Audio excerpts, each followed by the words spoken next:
Hello and welcome back. Here's a question for you. Have you ever had to distance yourself from someone you love, not because you stopped loving them, but because staying connected was hurting you?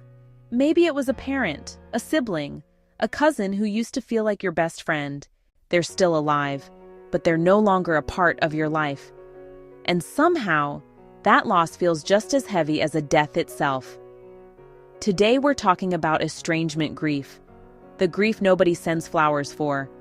When someone dies, people understand the loss. They bring food, they send condolences, they check in. But when you cut off contact with family for your mental health, peace, or safety, the world often reacts differently. Instead of sympathy, you might hear things like, "That's still your family. You only get one mama. Blood is thicker than water." And suddenly you're not just grieving the relationship, you're also defending your decision. That's a heavy emotional load to carry. I once heard someone describe estrangement like this. It feels like attending a funeral that nobody else believes happened. Think about that. There's no ceremony, no closure, no clear ending. You're grieving memories, traditions, and the version of that relationship you hoped would exist someday. For some people, it's missing holidays together. For others, it's realizing the person you needed them to be, they simply couldn't be. And that realization can break your heart in a completely different way. There are 3 reasons estrangement grief hits so deeply. Number 1, you're grieving the future, not just the relationship. You're grieving what could have been. The family dinners, the phone calls, the support you wished existed. That future disappears quietly. Number 2, there's no clear closure. When someone dies, there's a moment that marks the end. But estrangement is way messy. You might still think about them, wonder how they're doing, see their posts online. It keeps the emotional door cracked open. Number 3, love doesn't automatically disappear. Here's the complicated truth. You can love someone and still know that distance is necessary. Those 2 emotions can live in the same space.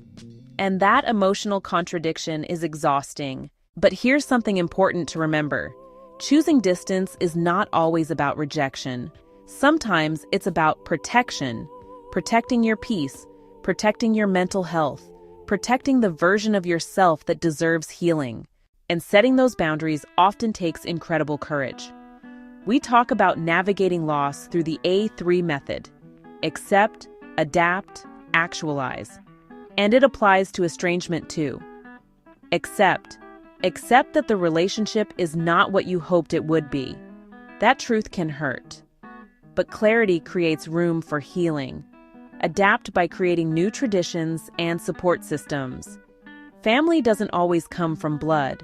Sometimes it's the people who show up when life gets hard.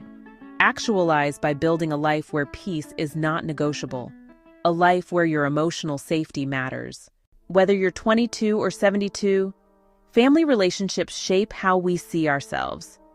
But sometimes growth means acknowledging a hard truth.